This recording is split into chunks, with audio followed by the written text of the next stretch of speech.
Elevo meus olhos para os montes, de onde me virá o meu socorro? O meu socorro vem do Senhor que criou os céus e a terra. Muito bom dia. Com essas palavras nós começamos mais um dia. Palavras de confiança, palavras de fé. O que nós precisamos fazer no dia de hoje é elevar os nossos olhos para os montes, lá para as alturas, lá onde o nosso Deus habita. E Ele, do seu alto bom trono, irá atender o nosso pedido, irá nos socorrer, irá nos livrar dos momentos difíceis. O meu pedido a Deus nessa manhã é que Ele esteja aí aonde você está nesse momento, com as mãos dele estendidas sobre a tua vida para você alcançar a vitória em toda e qualquer situação. Deixo com você nessa manhã também uma parte da palavra de Deus que se encontra no livro de Provérbios, capítulo 11, verso 4, onde a Bíblia diz o seguinte: as riquezas de nada aproveitam no dia da ira, mas a justiça livra da morte. Provérbios, capítulo 11, o verso 4. Tudo que nós adquirimos nessa terra não irá nos justificar diante de Deus. Não é o dinheiro que compra a salvação, não é a riqueza que compra a vida eterna. O que de fato adquire a vida eterna é uma vida com Deus, é andar ao lado do Senhor, é uma vida submissa à vontade do Senhor. Mas aqueles que recebem de Deus a justiça de Cristo, este de fato é livre da morte e salvo em Jesus Cristo. Somente através de Jesus é que nós alcançamos a salvação. A cada dia nesse canal nós estudamos um capítulo da palavra do Senhor.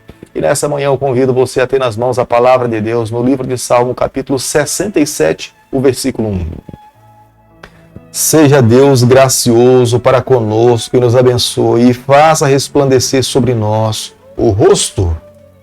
Há muitas pessoas que acreditam que esse salmo é uma resposta à bênção abraâmica ao povo israelita. Na verdade, é um chamado do salmista a todos os povos a reconhecer a Deus como sendo soberano sobre a sua vida.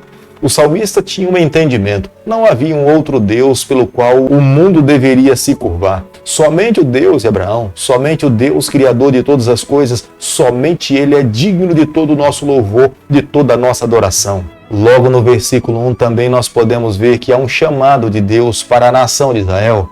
Um chamado para que ela possa cumprir a responsabilidade de proclamar a todo mundo as verdades da salvação. Claramente nós conseguimos enxergar que Deus não chamou Israel exclusivamente para Ele único ser salvo, mas o chamado de Deus para Israel é que ela fosse uma nação missionária, uma nação que pregasse ao mundo, uma nação que testemunhasse da bênção de Deus. Deus queria abençoar Abraão, mas Deus também queria distribuir ao mundo as bênçãos através de Abraão. Deus queria abençoar os israelitas, mas Deus também queria abençoar as outras nações através dos israelitas. No Salmo 67, no versículo 1, nós encontramos aqui uma parte da bênção abraâmica à nação de Israel. Que o Senhor te abençoe e te guarde. Esta era de fato a bênção que Abraão tinha proferido sobre o povo do Senhor. Era a bênção que todo sacerdote deveria abençoar o povo de Deus. É a bênção pela qual a cada manhã eu termino aqui os nossos momentos de adoração ao Senhor. É um chamado para que Deus possa estar com as suas mãos e os seus olhos voltados para nós. Aonde nós estivermos, por onde nós passarmos, que o Eterno seja o nosso guarda-costa, que o Eterno seja o nosso guia, que o Eterno seja o nosso Salvador. Aqueles que aceitam essa bênção estão se submetendo à vontade de Deus, reconhecem que Ele é soberano, admite de fato que Ele é o único guardador do seu povo, o único que pode trazer a bênção e a salvação para o seu povo. Nenhuma nação se voltava para um Deus sem que ela reconhecesse a sua soberania, o seu poder de guardar e proteger o seu povo. Se os israelitas estavam voltando para o Deus de Abraão, o Deus de Isaac, o Deus de Jacó, era uma demonstração de fé, de amor, de lealdade a esse Deus. Deus tinha propósitos específicos para a nação de Israel. Não foi à toa que com mão poderosa Deus libertou o seu povo da nação mais poderosa daquela época, que era os egípcios, e os trouxe para a terra de Canaã. Toda a terra de Canaã soube da ação de Deus sobre o povo egípcio, as pragas que caíram lá, e esse povo deveria reconhecer o Deus de Abraão, o Deus de Israel, como sendo o único Deus digno de louvor e adoração. O chamado de Deus em libertar esse povo pequeno e levar para a terra de Canaã era que esse povo pudesse expandir, pregar, anunciar as boas novas de salvação, porque o nosso Deus ama todas as pessoas. A sua palavra é muito clara em nos afirmar: porque Deus amou o mundo de tal maneira que deu o seu Filho unigênito, para que todo que nele crê não pereça, mas tenham a vida eterna. O desejo de Deus é que todas as pessoas alcancem o plano da salvação através de Jesus Cristo. Profeticamente, o salmista estava profetizando e falando a respeito do que Deus viria fazer através de Jesus Cristo aqui nesse mundo. Deus iria enviar o seu Filho para que morresse morte de cruz, mas ele deixaria aqui 12 homens, uma igreja pronta, preparada, discipulada, para que essa igreja pudesse cumprir a missão. Essa igreja deveria pregar o evangelho a todas as nações. Essa igreja deveria falar a todo mundo quem é o Filho de Deus. Essa igreja deveria ensinar a todo mundo que um dia Jesus Cristo viria a essa terra não mais como servo sofredor, mas como rei entronizado entre as nações, que rege por todo o universo e colocaria um ponto final na história do pecado. O desejo do salmista é dois. O primeiro deles é que toda a nação de Israel reconheça Deus como sendo soberano sobre a sua vida e que expressem louvor a esse Deus. Não apenas reconhecer, mas louvá-lo, adorá-lo, se submeter à sua vontade. Mas o segundo desejo é que outros povos, que outras nações, aqueles que ainda não conhecem a Cristo, também reconheçam a Deus como sendo o Senhor da sua vida. Somente reconhecendo, aceitando, vivendo as verdades desse Deus, é que eles poderiam receber a salvação. O desejo do salmista era que Deus se tornasse o guia deles, o seu pastor.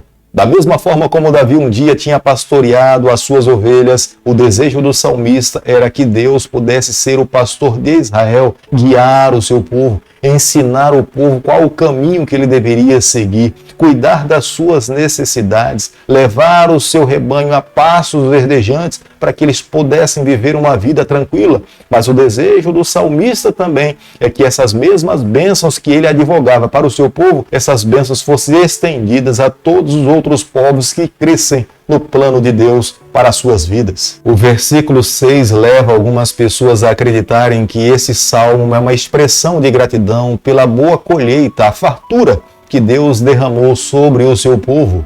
Porque aqui o salmista está falando a respeito da colheita dos frutos. Deus é doador de todas as bênçãos. Sem Deus em nossa vida nós não somos nada. Com Ele nós alcançamos tudo aquilo que o nosso coração almeja. A palavra de Deus mesmo nos ensina: agrada-te do Senhor e Ele satisfará os desejos do teu coração. É vivendo uma vida submissa a Deus, é vivendo uma vida de obediência ao Senhor, é que agradamos ao Senhor. Se não vivermos uma vida de fidelidade a Deus, não temos como agradar ao nosso Deus. Através do Salmo 67 nós podemos entender uma outra verdade: Deus não é exclusivista, Deus não é separatista. Deus escolheu Israel para abençoar outras nações. O desejo de Deus era que através da nação de Israel outros povos também recebessem a bênção da salvação. O desejo de Deus é salvar o mundo inteiro. Embora Israel tenha falhado no cumprimento da sua missão em viver essa fidelidade a Deus, em cumprir os propósitos do Senhor, mas mesmo assim Deus não desistiu. Deus hoje tem um movimento profético. Deus hoje tem um povo nessa terra que esse é responsável de anunciar, de pregar, de dizer ao mundo quais são os planos de Deus para todas as pessoas. Todas as pessoas que ensinam a palavra de Deus de acordo como ela é, este faz parte desse movimento. Este foi chamado para esses dias, para mostrar ao mundo o que Deus espera que cada um dos seus filhos possa viver. Israel conhecia as Escrituras, mas não conheceu o Senhor das Escrituras. Não adianta nós conhecermos a Bíblia se nós não desenvolvermos um relacionamento sólido com o Deus das Escrituras, amar a esse Senhor, entregar a nossa vida nas suas mãos. Ele mesmo nos fala: buscar-me-eis e me achareis quando me buscardes com todo o vosso coração. Não é necessário apenas buscar com vontade, mas tem que ser com todo o coração. Quando nós o buscarmos dessa forma, Ele se deixará ser encontrado por nós e receberemos a bênção do Senhor. É por isso que a cada manhã nós somos chamados a nos voltarmos aos pés do Salvador, vivermos para eles, abrirmos o nosso coração, entregarmos a nossa vida nas suas mãos, renovarmos a nossa aliança de fazermos a sua vontade. Todo aquele que toma essa atitude logo nas primeiras horas sem a certeza, são os primeiros a receber as bênçãos do Senhor, as bênçãos dos céus. Deus quer derramar muitas bênçãos, mas muitas vezes somos nós que não temos fé, somos nós que não buscamos, somos nós que não nos colocamos na condição de sermos merecedores dessa bênção. portanto não recebemos. Mas aqueles que clamam, aqueles que buscam, aqueles que de fato suplicam, recebem a bênção do Senhor. E é o que nós estamos fazendo nesse instante. Portanto, clamemos, querido Pai, queremos receber as tuas bênçãos, queremos a cada dia cumprir os teus propósitos. Por favor, Senhor, inunda no nosso coração, molda a nossa vida, nos conceda a graça de recebermos a salvação em Jesus Cristo.